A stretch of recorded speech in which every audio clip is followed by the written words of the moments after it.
To list all available commands, enter. Okay, hello? Is it? Are you good to start? Yes. Okay, you ready? Yes. I need to refill my coffee. Hold on. Ready? Yes. I think I see you fine. Are you ready? Yes, let's go. Let's bring it on.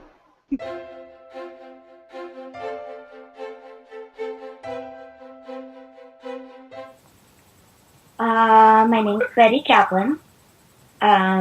I'm a New York-based actor, hopefully soon a filmmaker, working on my own things always.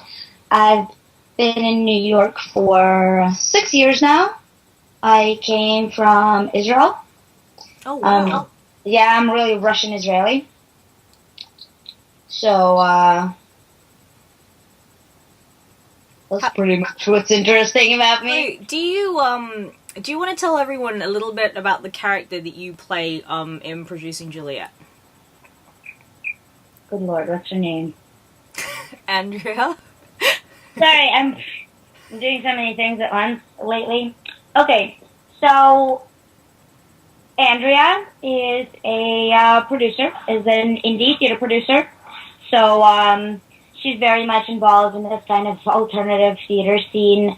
And the way it works in New York here, if you are, you pretty much know everybody. Once you are in the indie scene, you know so many people that are involved in that. And that's the way you also find work, mostly word of mouth and people that know you. So I imagine her as being this very kind of people's person, but at the same time, very straightforward and very like, let's get things done Right. kind of person. Because there's no room for, what's the word? I don't know why I want to say horsing around. That's not an expression. It's such an old expression. There's no room for waiting around for things to happen. No, she knows enough people to put up a production and get things rolling. Right. Even if there's obstacles, and even if people don't like each other, and even if there's all sorts of problems which always arise, she's the kind of person that will plow through. That's the way I imagine her. However, we only did a couple of episodes, and Tina is keeping everything as a mystery.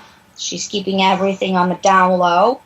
We don't know much about what is going to happen. We don't know much about things to come.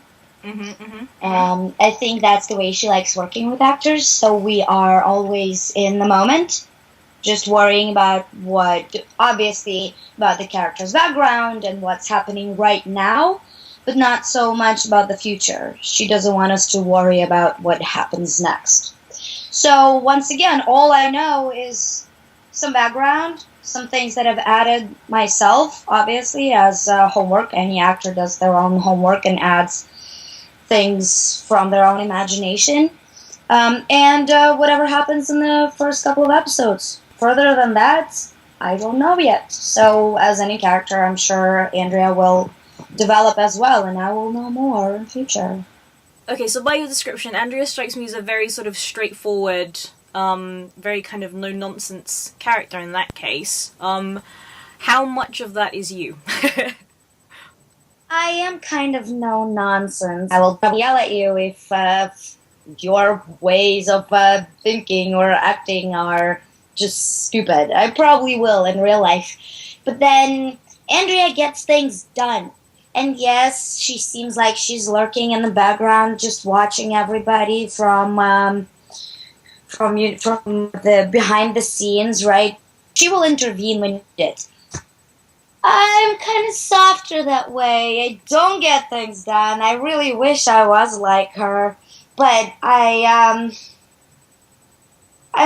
not entirely comfortable of like telling people what to do. I'm always like, oh, you're doing me a favor, acting in my little scripts, or helping me out with this production. I always feel like I need to be so thankful and so terribly nice to everybody. And oh, please, can you? No, Andrea is not at all like that. And once again, I just wish I could be that. On the other hand, I do see her as somebody who, yes, she's in the background, and yes, she watches what's happening from behind the scenes, but then she will definitely run in and intervene. And she loves gossiping. That's, I guess, also a part of me, too. She's the kind of a person who will absolutely tell somebody something she heard from another person, and maybe it's not a great, but that's totally something I would do. So yeah, once again, I guess that's how you cast people, right? Tina sees something of her in me, but then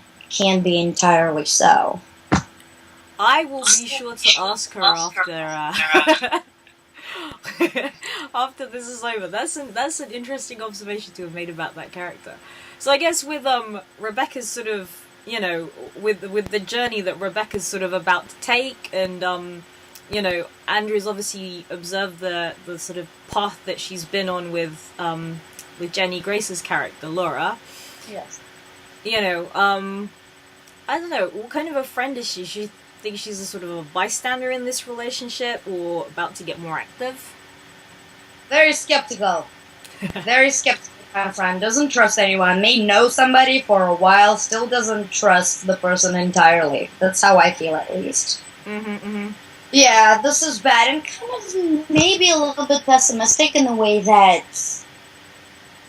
once again, I don't really know what's coming in future episodes, but as far as I understand right now, things don't turn out well. On the surface, maybe they will, but then she doesn't hope for the best.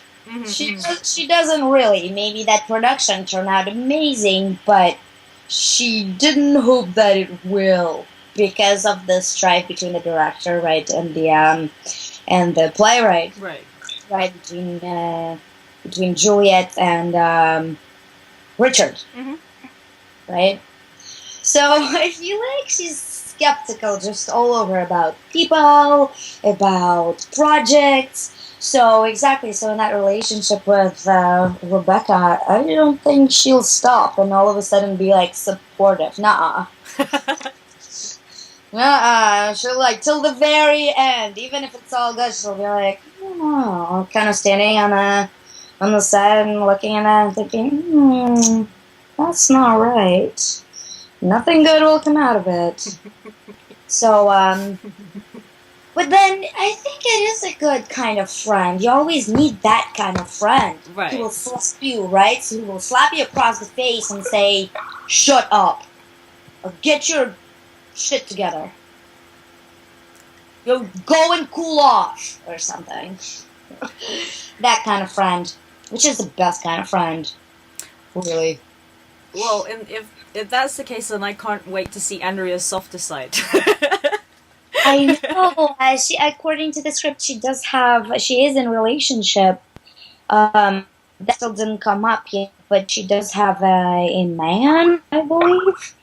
So we'll see. I'm sure people like that, exactly. I do imagine that there is a soft side, because people who are so rough and once again no nonsense to the outside world, they're definitely softer at home and maybe a little childish.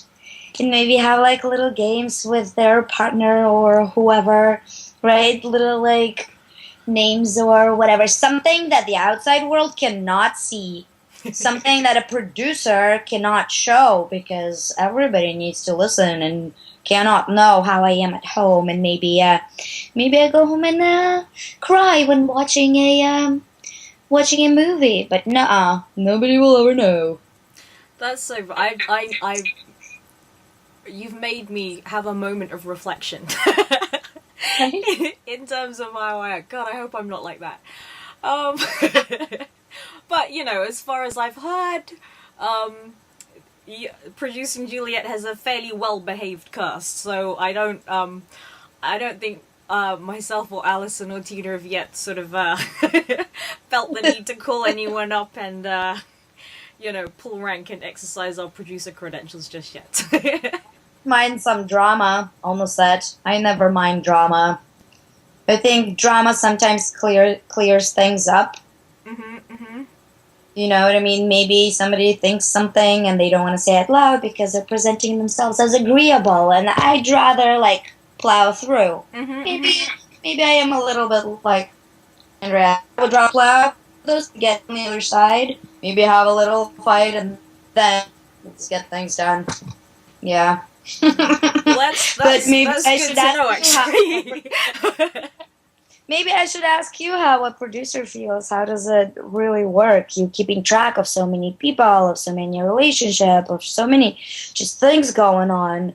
You always got to be on track. You always got to be focused. I think it's different. I have a different experience on this show because I live here. I live in London.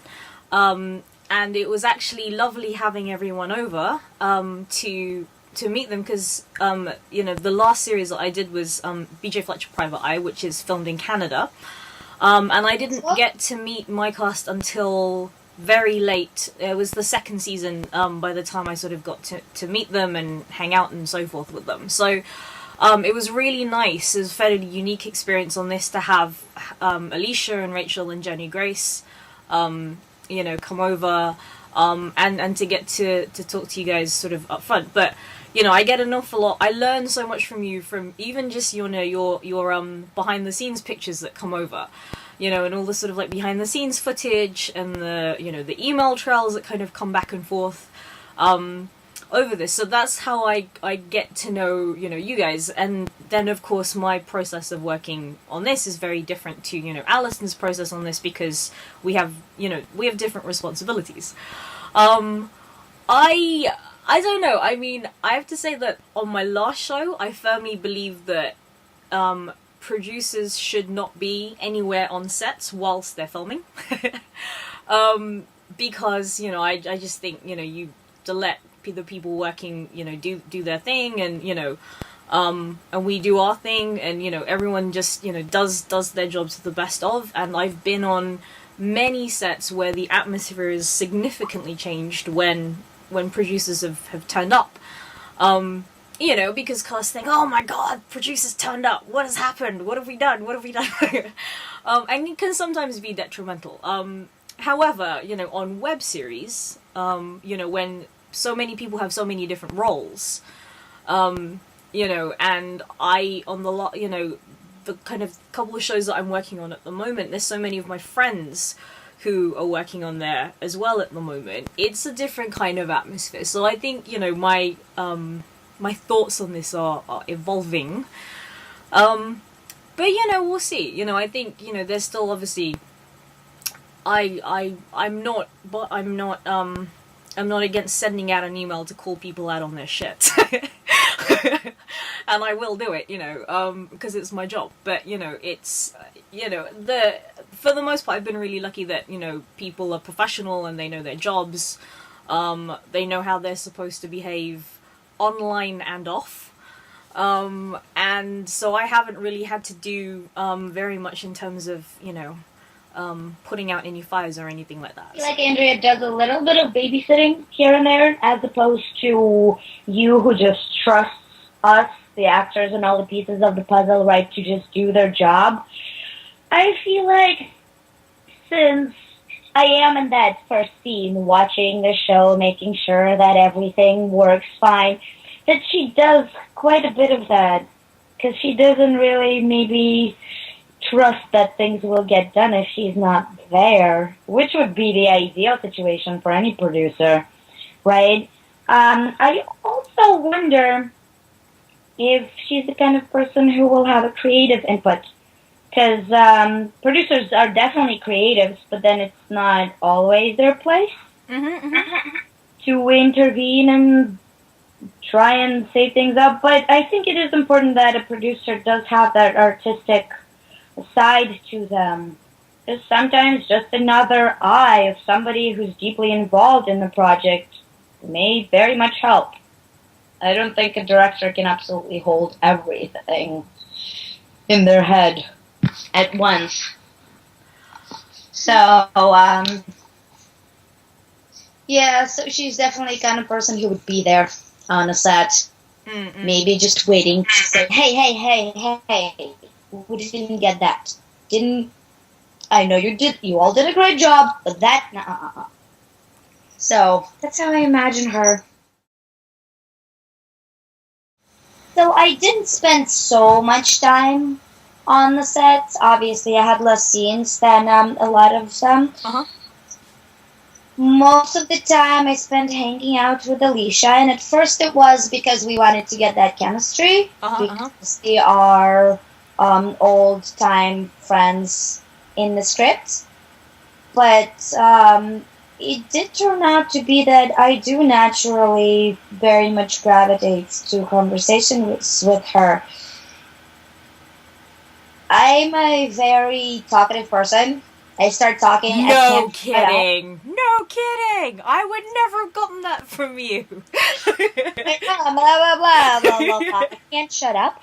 And with her, I'm not that, which is so great. She's so interesting. Mm-hmm. There's so many little things that just happen in her face that I can't stop watching her. So instead of blah, blah, blah, blah, blah, blah, let me tell you more about myself, I end up actually listening, which is she brings this great quality in me, which only your best friends actually do that, right? Mm-hmm.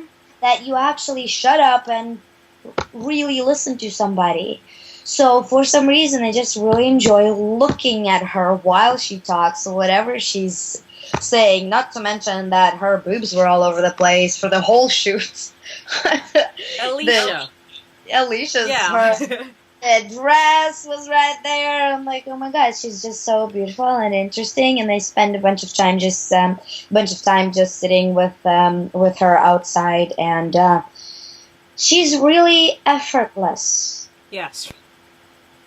You don't have to think so much or be someone else or be too nice or try and sound too more, I don't know, edgier than you are, more interesting than you are. No, it just kind of floats. The conversation just kind of flows with her.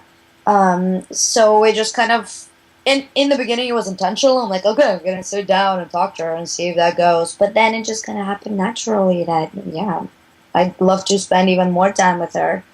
And I can't, every time I look at her, I'm like, oh my god, she needs to be on the screen.